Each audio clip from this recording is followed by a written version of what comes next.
There is a very specific, quiet devastation that happens when you are lying in the dark, the house is perfectly still, the moment is exactly what it is supposed to be, and your body simply abandons you halfway through. It is not the total failure to start that breaks your spirit first. It is the false promise. It is the engine catching, the RPMs coming up, the feeling that everything is finally working the way it did when you were 30. And then suddenly you feel the pressure bleeding out of the system. You feel the physical response slipping away right in your hands, right in the middle of the act, and there is absolutely nothing you can do to stop it from fading. You are left there, staring at the ceiling, trying to manufacture some sort of excuse about being tired from the flight or stressed about a quarterly report, while inside, your entire sense of masculine capability is collapsing in real time. I lived in that exact state of quiet, humiliating unpredictability for a long time during my early 50s. I was traveling constantly for corporate sales. I was managing teams, negotiating massive software contracts, and presenting this image of a highly capable, completely controlled executive. But underneath the suit, my physical infrastructure was betraying me on a regular basis. I would walk into a hotel room after a long dinner, knowing exactly what was expected of me, and I would feel this cold dread settling into my chest. I knew that even if I could get the system to respond initially, I could not trust it to hold. I could not trust the pressure to stay in the pipes. And the hardest part about that specific kind of failure, the part that we as men absolutely refuse to talk about, is how quickly it infects everything else. When you cannot trust your body to hold an erection, you stop trusting yourself in a dozen other invisible ways. You stop initiating.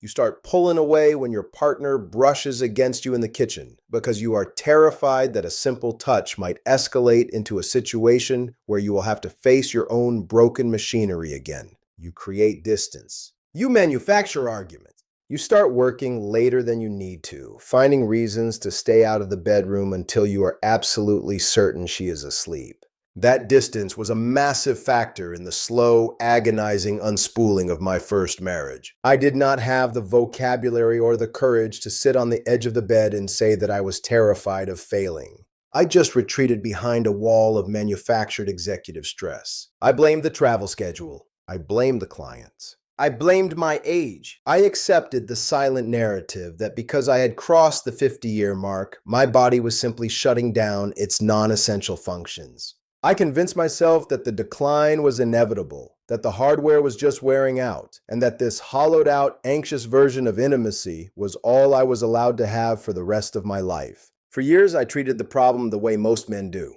I treated it as a binary failure of the hardware.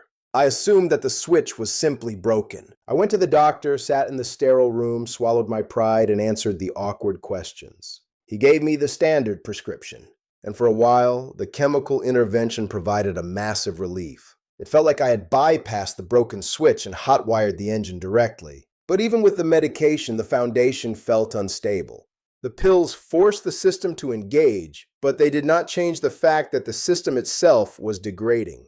Eventually, even the medication started to feel less reliable. The fading started happening again, just slightly delayed. It was a terrifying realization. I was throwing the most powerful chemical tools available at the problem, and the pressure was still leaking out of the system. I had to figure out what was actually happening under the hood. I am a man who spent his life analyzing systems, figuring out where the bottlenecks were in a sales funnel, and repairing broken supply chains. I could not accept that my own physical supply chain was just permanently broken without understanding the exact mechanics of the failure. I started reading everything I could find. I stopped looking at men's health magazines that promise quick fixes and started looking at the actual physiological mechanics of how the male body creates and sustains physical readiness. What I discovered completely changed my understanding of what an erection actually is.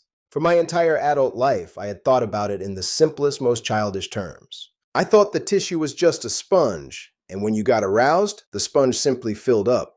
Simple cause and effect. But the human body is not a static object. It is a highly dynamic, incredibly complex pressure system. I learned that the tissue is packed with a massive network of blood vessels. It has main delivery arteries that bring the heavy flow of blood into the area. It has an intricate, massive web of tiny capillaries that distribute that blood deep into the tissue. And crucially, it has an exhaust system. It has veins designed to carry the blood back out. In a healthy, fully functioning man, arousal causes the delivery arteries to open wide, flooding the system with high-pressure blood.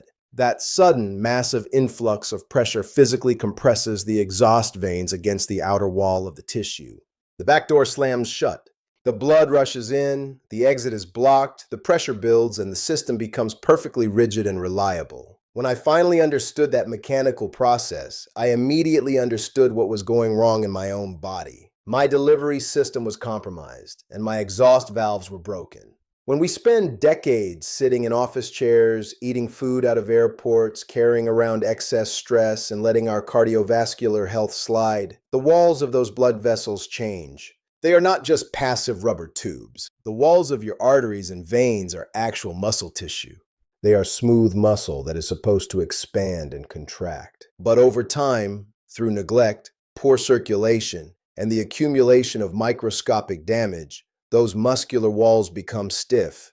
They lose their elasticity. They get coated with minor blockages. They turn from flexible, dynamic tissue into rigid, unyielding pipes. At the same time, the millions of tiny capillaries that feed the deep tissue start to collapse and die off because they are not being regularly forced open by heavy blood flow. The whole network shrinks. So, what was happening to me in those hotel rooms in my early 50s was a purely mechanical failure of the vascular system. My arteries were too stiff to deliver a massive, sudden volume of blood. Because the incoming pressure was weak, it never created enough internal force to compress the exhaust veins. The back door never slammed shut. The blood was coming in the front and leaking straight out the back. That is why the engine would catch and then immediately fade. The valves could no longer hold the pressure. The infrastructure was failing.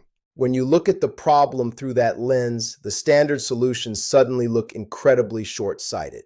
Taking a pill might temporarily force the arteries to dilate a little wider, but it does absolutely nothing to rebuild the elasticity of the tissue. It does nothing to restore the lost capillaries. It does nothing to train the exhaust veins to close properly. It is like pouring premium racing fuel into an engine that has dry-rotted seals and cracked hoses. It might run hot for a minute, but the pressure is still going to blow right out the side. I realized that if I wanted my reliability back, I could not rely on a chemical bypass. I had to physically rebuild the vascular infrastructure. I had to treat the tissue not as a broken switch, but as a weakened muscle that desperately needed physical therapy. If you tear a muscle in your shoulder, or if you have a joint that is frozen up from years of disuse, you do not just take a painkiller and assume it will magically heal itself.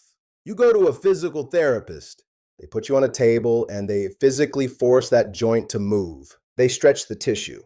They load it with resistance. They force heavy, oxygen-rich blood into the damaged area to stimulate repair. They break down the stiff, unyielding tissue and force it to become pliable and strong again. It is a painful, mechanical process of forcing the body to adapt and rebuild. I had to apply that exact same logic to my pelvic infrastructure.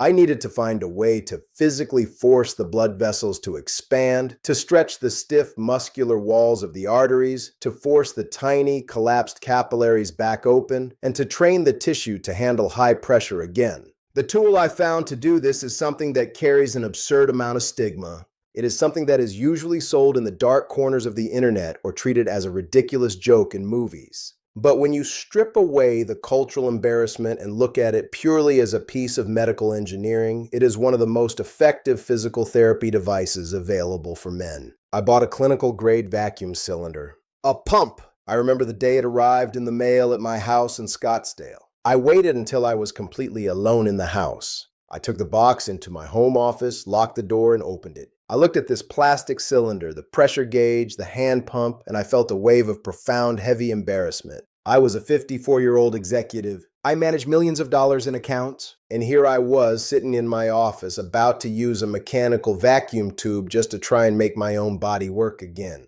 It felt like the absolute bottom of the barrel. It felt like an admission of total defeat. But I sat there and forced myself to look at the situation logically. I was already living in defeat. I was already living with the shame of avoiding my partner. I was already living with the anxiety of a failing system. This plastic tube was not the source of my embarrassment. It was a tool to rebuild the infrastructure. I had to stop looking at it as a desperate measure for a broken man and start looking at it exactly the same way I looked at the heavy dumbbells I used to rebuild the strength in my back. It was mechanical resistance. It was physical therapy. The protocol I developed for myself had absolutely nothing to do with immediate pleasure or preparing for intimacy. I separated the therapy entirely from the act itself. This was strictly maintenance. This was a daily requirement, just like brushing my teeth or doing my mobility work. I committed to 5 minutes a day, just 5 minutes. I would usually do it early in the morning, right after a hot shower when the tissue was warm and the blood was already moving. I would apply the cylinder, seal it against the base of my body, and slowly begin to draw the air out of the tube. The physical sensation the first few times you do it is strange and slightly uncomfortable. You are not relying on your own nervous system or your own arousal to create the physical change. You are using the blunt, undeniable force of negative atmospheric pressure. As you pump the handle, the vacuum inside the cylinder physically pulls the blood into the tissue. You watch the organ expand, not because you are mentally engaged, but because the mechanics of the vacuum give the blood nowhere else to go. You pump it up until you feel a deep, significant stretch in the tissue. You are not trying to cause pain, but you are absolutely trying to take the tissue past its current comfort zone.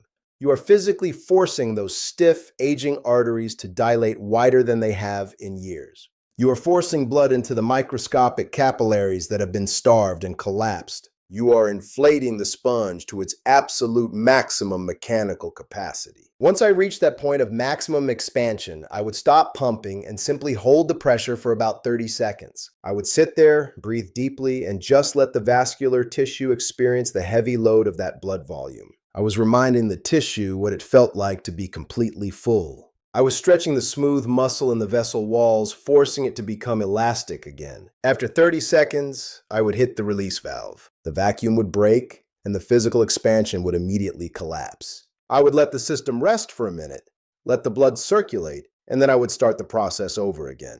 Create the vacuum, pull the blood in, stretch the tissue, hold the pressure, release the valve. I did this cycle for exactly 5 minutes every single day. I approached it with the cold, relentless consistency of a man who knows that skipping a day means losing ground. I did not expect it to fix the problem by the end of the week. I knew that rebuilding stiff, aging vascular tissue is a slow process of incremental adaptation. You are literally demanding that your body remodel its own internal plumbing. That takes time. For the first couple of weeks, the only thing I noticed was a lingering sense of fullness after the session. But I kept at it. I kept stretching the tissue. I kept forcing the blood in. I kept working the system. And then, somewhere around the 4-week mark, I started to notice a shift in my resting baseline.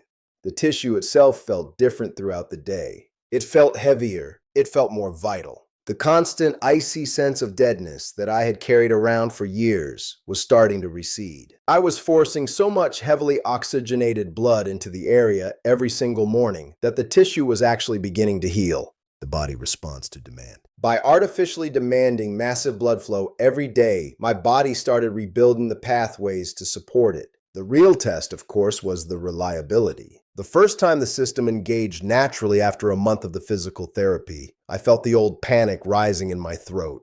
I felt the engine catch, and my immediate instinct was to brace for the fade. I waited for the pressure to leak out. I waited for the exhaust valves to fail. But they did not fail. The pressure held. The expansion was harder, firmer, and more robust than it had been in a decade.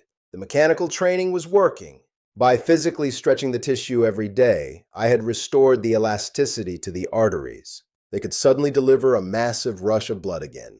And because the tissue was fully expanding, it was successfully compressing the exhaust veins against the outer wall. The back door was finally slamming shut and staying shut. The leak was fixed. It was an overwhelming moment of relief, not just physically, but psychologically. The massive, suffocating weight of anticipation simply vanished. I realized in that moment that I was not broken beyond repair. My body was not finished. It had just been starved of the mechanical maintenance it desperately needed. I continued the 5-minute daily routine for months. It became as normal and unremarkable a part of my morning as making coffee. As the vascularity improved, I noticed changes that went beyond just the mechanics of an erection. The overall health of the tissue improved. The physical size in a resting state returned to what it had been in my 30s, simply because the microscopic capillary network had been blown back open and was holding blood again. When I met Alyssa a few years later, my life was entirely different. I had already gone through the dark period, done the research, faced the embarrassment of the plastic tube, and rebuilt the infrastructure. I brought a completely different physical presence to that relationship. There was no hesitation. There was no manufactured distance. There was no need to stay up late checking emails to avoid the vulnerability of the bedroom. I knew my equipment worked because I actively maintained it. Alyssa is a very grounded, observant woman. Early in our relationship, we had a very honest conversation about our pasts, our bodies, and the reality of getting older. I did not hide the work I had done. I told her about the years of silent panic. I told her about the mechanical failure, and I told her about the plastic cylinder I kept in the bathroom cabinet. I explained it to her exactly the way I understood it, as physical therapy for the vascular system. She did not find it strange or shameful. She found it deeply practical. She understood that a man who takes active mechanical responsibility for his own physical capability is a man who is fully committed to showing up in the relationship. The confidence that comes from rebuilding that specific physical function does not stay in the bedroom. It bleeds back out into everything you do. When you know that the deepest, most fundamental part of your physical response is solid and reliable, you carry yourself differently. You speak with a quieter, heavier authority. You stop projecting false confidence to cover up a hidden weakness, because the weakness is gone. The foundation is holding the weight. I know exactly how many men are sitting right now, staring at a screen, feeling the exact same quiet devastation I felt in that rental car outside of Denver. You are noticing the lag. You are experiencing the fate. You are watching the pressure leak out of the system, and you are quietly accepting the narrative that your time as a fully capable, physically vital man is coming to an end. You are considering the pills, or you are already taking them and realizing they are not enough. I am telling you, from the other side of that exact same crisis, that you have to stop accepting the decline. You have to stop treating your body like a mysterious, magical entity that simply decides to stop working one day. It is an engineering problem. It is a plumbing problem. It is a vascular infrastructure that has grown stiff, collapsed, and weak from decades of underuse. You cannot wish the blood flow back. You cannot meditate the vessels into becoming elastic again. And you cannot rely on a chemical to permanently fix a structural issue. You have to put the mechanical work in. You have to force the tissue to adapt. The physical therapy exists. The tool exists. Yes, it looks ridiculous. Yes, it requires you to lock the bathroom door and check your ego at the threshold. But the 5 minutes of quiet mechanical maintenance you put in every morning is the price of admission for reclaiming the physical authority you thought you had lost forever. You pull the blood in. You stretch the stiffened walls of the arteries. You force the collapsed capillaries open. You hold the heavy pressure. You release it. You re-educate the tissue. Day after day, you demand that the infrastructure rebuild itself. The blood flow is still there, waiting to be utilized. The capability is still in the tissue. It just needs to be forced back to the surface. Stop running from the failure. Stop manufacturing distance in your relationships. Get the tool, lock the door, and put in the 5 minutes of work. Rebuild the infrastructure. It really is that straightforward.